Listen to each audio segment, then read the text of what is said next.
Indian ജനാധിപത്യത്തിന്റെ കാവൽപുരകൾ ഒന്നൊന്നായി തകർന്നുകൊണ്ടിരിക്കുകയാണ് എന്ന രാഹുൽ ഗാന്ധിയുടെ മുന്നറിയിപ്പുകൾ വെറും രാഷ്ട്രീയ ആരോപണങ്ങളല്ല എന്ന് തെളിയിക്കുന്ന സംഭവങ്ങളാണ് മഹാരാഷ്ട്രയിൽ നിന്ന് പുറത്തുവരുന്നത്.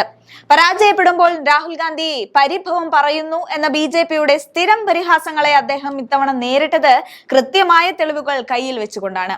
തെരഞ്ഞെടുപ്പ് കമ്മീഷൻ നടത്തുന്ന വോട്ട് കൊള്ളയെക്കുറിച്ച് സകല രേഖകളും നിരത്തി രാഹുൽ ഗാന്ധി സംസാരിക്കുമ്പോൾ ഭരണകൂടം നിശബ്ദമാകുന്നത് നാം കാണുന്നു. വോട്ട് ചെയ്ത വിരലിലെ മഷി വെറും നെയിൽ പോളിഷ് റിമൂവർ ഉപയോഗിച്ച് തുടച്ചു മാറ്റാൻ കഴിയുന്നു എന്ന ഞെട്ടിക്കുന്ന സത്യം ഒരു വീഡിയോ സഹിതം പുറത്ത് വിട്ടുകൊണ്ട് രാഹുൽ ഗാന്ധി ജനാധിപത്യത്തെ വെല്ലുവിളിക്കുന്ന ഈ അട്ടിമറിയെ തുറന്നുകാട്ടി. തെരഞ്ഞെടുപ്പ് കമ്മീഷൻ അംഗീകരിച്ച മഷിക്ക് പകരം സാധാരണ മാർക്കർ പേനകൾ ഉപയോഗിച്ചത് വഴി ഇരട്ട വോട്ട് ചെയ്യാൻ ബിജെപി സൗകര്യമൊരുക്കി എന്നാണ് അദ്ദേഹം ശക്തമായി വാദിക്കുന്നത്. ഇതൊരു ചെറിയ പിഴവല്ല, മറിച്ച് രാജ്യവ്യാപകമായി ബിജെപി നടപ്പിലാക്കുന്ന വലിയൊരു അട്ടിമറി പദ്ധതിയുടെ ഭാഗമാണെന്ന് രാഹുൽ ഗാന്ധി ആവർത്തിക്കുന്നുണ്ട്.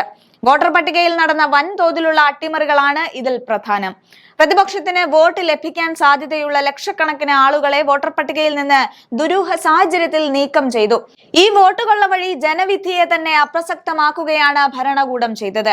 ഇലക്ട്രോണിക് വോട്ടിംഗ് മെഷീനുകളിലെ തിരിമറിയെ കുറിച്ച് രാഹുൽ ഗാന്ധി നേരത്തെ തന്നെ മുന്നറിയിപ്പ് നൽകിയിരുന്നു. വോട്ടെണ്ണൽ വേളയിൽ മെഷീനുകളുടെ ബാറ്ററി ശതമാനത്തിൽ കണ്ട വൈരുദ്ധ്യങ്ങൾ ശാസ്ത്രീയമായി തന്നെ ചോദ്യം ചെയ്യപ്പെടേണ്ടതാണെന്ന് അദ്ദേഹം ഉറപ്പിച്ചു പറയുന്നുണ്ട്. ബിജെപി ഭരണത്തിന് കീഴിൽ തിരഞ്ഞെടുപ്പ് കമ്മീഷൻ ഒരു സ്വതന്ത്ര സ്ഥാപനമല്ലാതായി മാറിയെന്നും അത് പ്രധാനമന്ത്രിയുടെ ഓഫീസിന്റെ ആജ്ഞാനുവർത്തിയായി മാറിയെന്നുമാണ് അദ്ദേഹത്തിന് ഏറ്റവും വലിയ വിമർശനം. ബിജെപി ഭരണത്തിന് മുൻപ് ഇന്ത്യ കേട്ടുകേൾവിയില്ലാത്ത ഇത്തരം അട്ടിമറികൾ ഓരോന്നായി രാഹുൽ ഗാന്ധി രാജ്യത്തിന് മുന്നിൽ അക്കമിട്ട് നിരത്തുന്നുണ്ട്. മാധ്യമങ്ങൾ വസ്തുതകൾ നിരത്തി ഈ വാർത്തകൾ നൽകിയിട്ടും തെളിവുകൾ പുറത്തു വന്നിട്ടും നടപടിയെടുക്കാത്ത തെരഞ്ഞെടുപ്പ് കമ്മീഷന്റെ കുലുക്കമില്ലാത്ത നിലപാട് ഈ ഗൂഢാലോചനയ്ക്ക് അവർ കൂട്ടുനിൽക്കുന്നു എന്നതിന്റെ തെളിവായി അദ്ദേഹം ചൂണ്ടിക്കാട്ടുന്നുമുണ്ട്. വെറുമൊരു രാഷ്ട്രീയ പരാജയത്തെ കുറിച്ചല്ല, മറിച്ച് സാധാരണക്കാരന്റെ വോട്ടവകാശം കവർന്നെടുക്കുന്ന ഭരണഘടനാ വിരുദ്ധമായ നടപടികളെ കുറിച്ചാണ് രാഹുൽ ഗാന്ധി സംസാരിക്കുന്നത്. മഷി മാഞ്ഞു പോകുന്നത് പോലെ ജനങ്ങളുടെ വോട്ടവകാശവും ജനാധിപത്യത്തിലുള്ള വിശ്വാസവും ഇല്ലാതാകുന്ന ഈ പ്രവണതയ്ക്കെതിരെ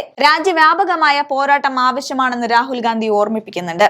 വോട്ടുകൊള്ളയിലൂടെയും യന്ത്രങ്ങളിലെ കൗശലത്തിലൂടെയും നേടുന്ന വിജയം ജനാധിപത്യമല്ലെന്നും അത് ജനങ്ങളോടുള്ള വെല്ലുവിളിയാണെന്നും പറഞ്ഞുകൊണ്ട് അദ്ദേഹം തന്റെ പോരാട്ടം തുടരുകയാണ്.